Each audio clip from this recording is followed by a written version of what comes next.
I am going to give a very brief rundown of the why behind planning, and as I say, the planners in the room go, oh, really? Is that it? I'm really covering it for a very high level around just making sure we're on that same grounding point. So, in doing that, I'll start with the actual purpose of planning. At the moment, there's a lot of discussion in planning about what is our purpose, which sounds pretty awful because we've been around for decades, so you think we'd have sorted that out by now. However, we've never had it defined before in legislation, so there's been conversation about getting it into legislation. This is nobody's particular definition other than my own, but it's the simplest one that I've come across. And it is about balancing competing demands to make sure that land and buildings are used and developed in the long-term public interest. There's that big difference in that, which is that long-term public interest. And for me, that's what turns it not into just being building control, which would make sure that we build buildings and we alter buildings and we make sure they're safe.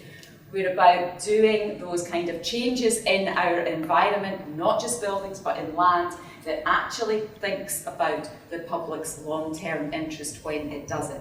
And that makes a crucial difference as I go through what we're talking about what planning does for us and how we operate.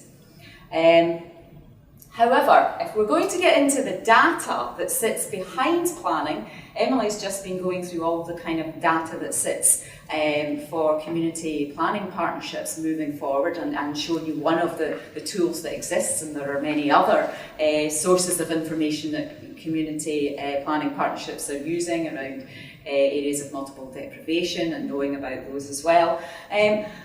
I have to be honest, and planners may disagree with me, I think the main things that we end up looking at for the past few decades in planning when it comes to data have been around population, households, housing land and business land. It's been very economic growth led is what has been the emphasis that's been coming down to us over the years when it comes around to looking at the sheer data. Population growth isn't just births, it's also people moving into our country.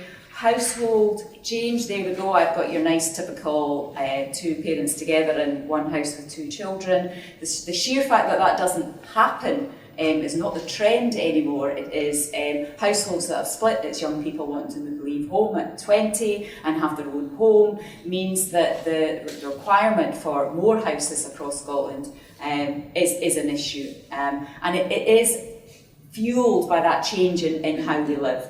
So it's very important, those aspects of the data that we use, but for myself, I was very keen to be sharing that there's other data out there that we could be looking at and we could be using. And Emily, when we were chatting in the improvement service, and she was saying about the emergency admissions, and I thought, oh, I don't get what that's got to do with planning, that's people, I don't know what. And then when she explained to me that if people are not leading full, active lives, having the opportunity to do that, then they are more likely to end up in emergency admissions because they can more easily injure themselves, they may have issues around any kind of addiction or whatever, and they may also have less kind of active sense of control, that rather than go to a doctor, they end up in emergency admissions. The overall impact of that is it's a cost to the public service of it happening like that, rather than putting in places that prevent that happening and help people to have the opportunity to not end up in emergency admissions. So it's actually a very good indicator of that kind of health of a population and of an area. And I absolutely didn't understand this, I just wanted to add that in. But as I say, the main thing around that is that area of the long-term public interest. How have we done that in planning? We've been doing that definitely since the Planning Act came in 1947, and I would say that in my 30 years of planning, we started off doing it in a very, very piecemeal manner, and we're getting better at it, and I think we still have a way to go. We started with a bit of engagement. We used to put a really nice, illegible advert in the paper saying we had a plan. If you wanted to come into our office, you could read it. That really worked great. It was brilliant getting folk in. I can remember when I first started in planning suggesting that we went out and spoke to people and being told, well, that would just mean people would object to our plan, Irene. Just go back and get on with your work. Don't even think about it. We have changed. We now do, we go out, we consult as planning, and we have a bit of expertise in doing that and actually having more of a conversation. But I know from my own experience that that can be a challenge at times. For instance, using the place standard tool, a lot of communities are very keen on it, they want help to use it, they want to go out and help. How do you decide who to help and who not to help?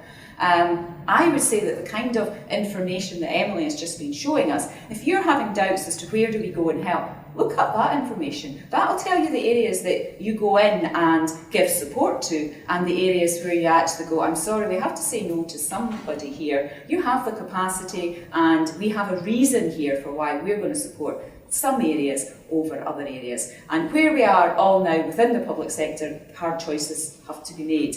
And it's a bit of evidence that actually helps support those hard choices being made.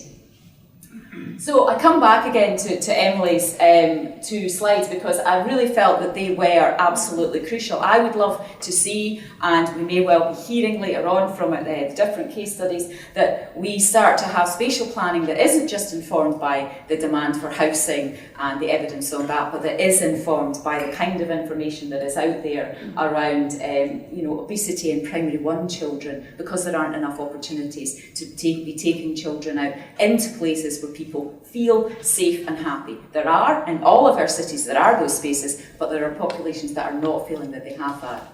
We have a system now where we're looking at having longer in between producing. Community planning have their local outcome improvement plans, we have our local development plans, and we're looking at a system where we now don't replace them as frequently so that we can go out and actually deliver on them. If we need to decide where do we go out and deliver on them, then I think the information that is sitting here, again, could really guide us on how we do that. And again, around fragile communities and population migration is a real issue, I know, across many authorities, where it's identified in LOIPs, about how do we actually stop the flow of population out of our area. The evidence is there for planners as well as for community planners. And even if you're feeling, I don't know, do I want to wade through it as a planner? It's okay, don't. Go and speak to your community planning colleagues, because they've already been through the data and they're already working around this, because this is what's informed their priorities that are in their local improvement plans. I think doing that would help. I drew this, I'm very proud. I feel I should emphasise it. Some of you are looking a bit confused by it. My issue there is around when we go out and as planners and talk to communities, are we really reaching everybody? And there's a real struggle in doing that. And planning as a profession frequently has to make a judgment on what that long-term public interest is, particularly for that chap over on the left-hand side who isn't looking like he really wants to come along and engage with us in the slightest. But even for everyone else who's busy off getting on with their lives, it's a challenging thing. There are times that you need to go and talk to people, and then there are times when you need to go, right, we've got a good idea here, but make sure we've got a good idea from across the whole population, not just from those who have the time to come and speak to us, but those that are also strapped for time, that we're going out and we're identifying that we're talking to them, and then we're pulling together as all those organisations that Emily was highlighting.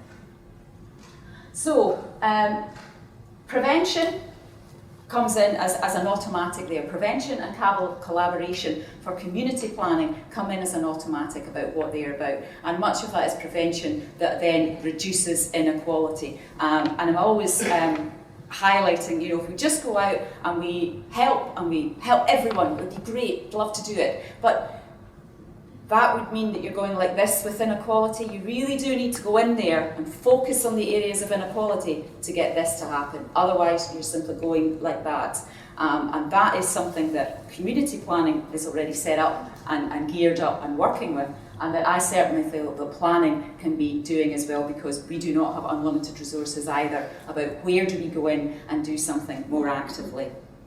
So a few areas where planning is already making a contribution, a few areas where planning is, I believe most of us that are planners in the room got into planning for this, was because we make places. That is what we want to be doing. We, in dealing with policies and in dealing with change in the physical and the natural environment, we are looking at making sure people can walk more, they can be active. And I don't mean, here's a path, it's got a 6-foot fence on one side and a building on the other side. Go walk, that feels great, doesn't it? It has to be about the kind of places that we build. We have to build them where people wish to walk to that bus stop, get on that bus. The contribution all of that makes to health, to their mental health, their physical health, the impact on connectivity, that they get into public transport, they're not having carbon emissions, it all escalates up. Decision by decision, it escalates up. And building more compact neighbourhoods makes that easier as well, because then public transport can more easily actually access it also than everything being spread out. So that, not always possible in all of our council areas, but that's a reason why there can be an issue around density. Housing is another huge area, as I said, that is very much a focus for planning. But it is about the facilities that we're building in with that. Are people actually encouraged, if they need a pint of milk, to walk, to pass their neighbours, to talk to their neighbour because they just happen to be passing them?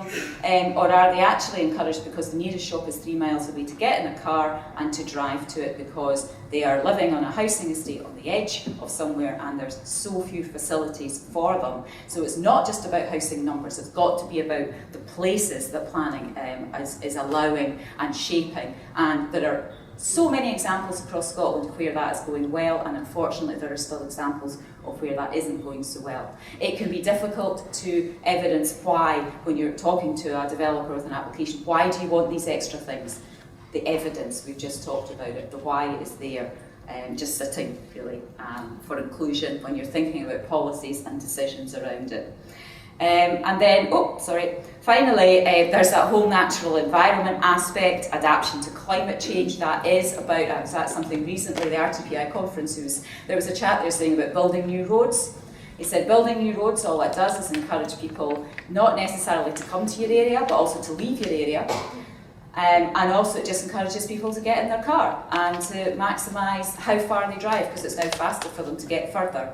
And he worked in the roads research in Heriot Watt, and he seemed to be doing himself out of a job, quite frankly, but he was very honest about the impact of that. So encouraging people to get out of their cars because it's healthy for them just with their own activity, but it's healthy for them with the environments that we're also creating. So how do we do this in planning? We have a lot of policies, and we like to make plans as well, and we zone land for certain aspects.